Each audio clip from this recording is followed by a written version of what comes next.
समोर जातो. आमदार आपले साहेब म्हणतात की पंढरपूर शहर किंवा तालुक्यात आणि मतदारसंघात 3,000 कोटी रुपयाचा विकास निधी त्यांनी विकास निधी आणि विकास कामं त्यांनी केलेली आहेत.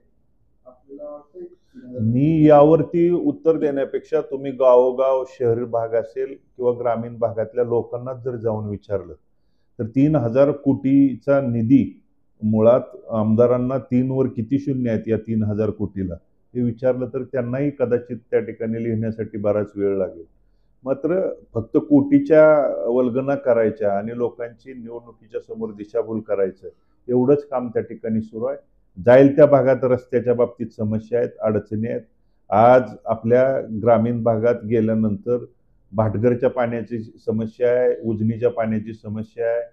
त्यानंतर तिथं शेतकऱ्याला वेळोवेळ त्या ठिकाणी ज्या त्यांच्या आजपर्यंतच्या नाना असतानाच्या काळातल्या वेळेवरती मिळणाऱ्या पाण्याच्या पाळ्या देखील मिळाल्या नाहीत. शेतातला डीपी जळाला तर त्यांना पैसे भरून डीपी घ्यावा लागतो. इतकं त्या ठिकाणी या अलीकडच्या 3 वर्षातलं दुर्दैव आहे. आणि म्हणून हा परिस्थिती बदलायची असेल, पूर्वीच्या नानांच्या काळात शेती लाईटच्या बाबतीतले जर दिवस आणायचे असतील तर नक्की सर्वसामान्य शेतकरी याबाबत येणाऱ्या निवडणुकीत विचार करतील. गेल्या 30-40 वर्षात पंढरपूरचा हा तसा विकास झाला नाही. मोठं बॅकलॉग आहे. गेल्या 30 वर्षात म्हणजे सुधाकर पंतप्रचारक असतील किंवा भारत नाना हे 2 आमदार पंढरपूरचे होते. त्यांनी थेट आरोप केलाय की विकास झाला नाही पंढरपूरचा. ते आरोप करत असताना त्या ठिकाणी कोणत्या आधारे आरोप करतायत? आज मुळात विकास विकास म्हणजे आज शेतीच्या पाण्याला, शेतकऱ्याला लाईटच्या डीपी साठी सुद्धा जर झगडावं लागत असेल, जर जी मूलभूत त्यांची त्या ठिकाणची गरज आहे. आज तुम्ही त्या भागात जाऊन शेतकऱ्यांना विचारलं, मंगळवेढच्या भागात जाऊन म्हणजे 24 गावच्या उपसा सिंचन योजनेमध्ये जर तुम्ही छेडछाड करून जे पूर्वीच्या नानांच्या काळात मंजूर झालेल्या योजनेमध्ये असणारं बॅरेगेजेस म्हणजे त्या बॅरेगेजमध्ये 2.2 टीएमसी पाणी येऊन थांबणार होतं आणि तिथून उपसा होणार होतं. जर त्या योजनेतला बॅरेगेजेसच वगळून तुम्ही 2 किंवा 3 एकराचं शेततळं करून 2.2 टीएमसी पाणी शेततळ्याच्या माध्यमातून जर उपसा करणार असेल तर ती योजना फिजिबल आहे का हे सुद्धा तपासण्याची त्या ठिकाणी शेतकऱ्यांच्या वरती नागरिकांच्या वरती गरज आहे. फक्त निवडणुकीपुरतं मंजूर झालंय म्हणून सांगायचं, मात्र त्या योजनेमध्ये छेडछाड करून चुकीच्या पद्धतीनं शेतकऱ्यांच्या वरती त्या ठिकाणी जे अन्याय चालू आहे ते येणाऱ्या काळात आम्ही ते उघड करू. गेल्या नानाच्या काळात काय विकास कामं झाली असतील?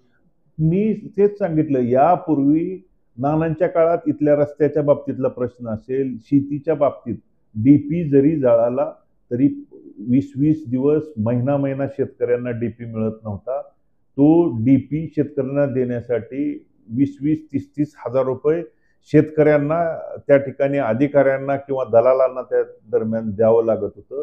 नानांनी ती जुनीची पूर्वीची प्रथा परंपरा मोडीत काढून शेतकऱ्याच्या बांधापर्यंत एमएससीबीची गाडी येऊन त्याच गाडीतून त्या ठिकाणी शेतकऱ्याला डीपी मिळाला पाहिजे ही सोय त्या ठिकाणी लोकप्रतिनिधी म्हणून करून देण्याचं काम केलं.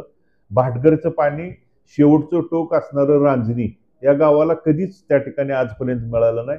रांजणी गावातल्या सर्वसामान्य शेतकऱ्याला तुम्ही आजही जाऊन विचारलं तर भाटघरच्या पाण्याच्या पाळ्या नानांच्या काळापासून पूर्वरित त्या ठिकाणी सुरू झाल्या. म्हणून भाटघर असेल, उजनीच्या भागातल्या शेतकऱ्यांच्यासाठीच्या पाण्याचं असेल, ज्या मूलभूत गरजा सुद्धा लोकप्रतिनिधी यापूर्वी जर पुरवत नसतील ते पुरवण्याचं ते देण्याचं काम नानांच्या काळात त्या ठिकाणी काम केलं. मंगळवेढचा कागदावर नसणारा, कारण मंगळवेढच्या 2009 पूर्वीच्या अनेक त्या ठिकाणी शेतकऱ्यांच्या पिढ्यानपिढ्या पाणी पाणी म्हणून त्या दरम्यान गेल्या होत्या. कुणी वेगवेगळ्या वल्गना करून निवडणुकीपुरती येत होतं, परंतु नानांनी 2009ला सर्वसामान्य शेतकऱ्याला त्या ठिकाणी आश्वासित केलं होतं की तुम्ही माझ्यावरती विश्वास द्या, मी तुमचं कागदावर नसलेलं पाणी कागदावर आणून त्याच्यासाठी लढा उभा करेन. कागदावर नसलेलं पाणी 2.2 टीएमसी पाणी हे त्या ठिकाणी कागदावरती आणून 5 वर्षाच्या पूर्वीच्याच काळात त्या ठिकाणी विदर्भ मराठवाड्याचा अनुशेष जोपर्यंत भरून निघत नाही तोपर्यंत पश्चिम महाराष्ट्रात कुठलीही योजना मंजूर करायची नाही अशा पद्धतीचा ठराव असताना देखील खास विशेष बाब म्हणून राज्यपालाकडे मंजुरी करून देण्याची भूमिका नानांच्या सततच्या त्या ठिकाणच्या पाठपुराव्यातून करून दाखवण्याची भूमिका त्यांनी त्या पहिल्या पंचवार्षिकमध्ये केली. 14ला दुसऱ्यांदा निवडणूक झाल्यानंतर 14 ते 19 कोणाचं सरकार होतं? भाजपचं सरकार होतं. भाजपचं सरकार असताना या योजनेमध्ये छेडछाड करून 24 गावातली 14 गावं आणि 2.2 टीएमसी पाण्यामधलं 1.2 टीएमसी पाणी वगळण्याचं पाप ज्यावेळी तत्कालीन सरकारनं केलं, त्यावेळी नानांनी त्या गावातल्या शेतकऱ्यांना घेऊन हायकोर्टामध्ये रीट याचिका दाखल करून सरकारच्या निदर्शनास आणून दिलं की ह्या योजना सारख्या त्या ठिकाणी होत नाहीत. आणि म्हणून सरकारला धारेवर धरून पुन्हा तिसऱ्यांदा 2019ला त्या ठिकाणी निवडून आल्यानंतर तत्कालीन जलसंपदा मंत्री आदरणीय जयंत पाटील साहेबांच्याकडून परत वगळलेली गावं, वगळलेलं 1.2 टीएमसी पाणी हे पुन्हा त्या ठिकाणी योजनेमध्ये समाविष्ट करून ती फाईल मुख्यमंत्री महोदय उद्धवजी ठाकरे साहेबांच्या टेबलला असताना वर्षभरात नानांचं त्या ठिकाणी दुःखद घटना घडली. आणि त्यानंतर देखील आम्ही पुढच्या 1-2 वर्षाच्या काळात त्या ठिकाणी पाठपुरावा आम्ही करत राहिलो. मात्र पोटनिवडणूक झाल्यापासून किती पाठपुरावा केला, उलट त्या योजनेमध्ये छेडछाड करून जे मी आता तुम्हाला सांगितलं की बॅरेगेजेस असणाऱ्या त्या योजनेमध्ये बॅरेगेजेसच वगळलाय.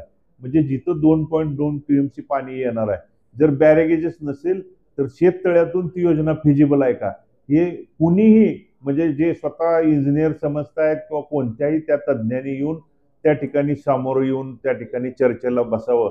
आम्ही देखील तिथं चर्चेला यायला तयार आहे.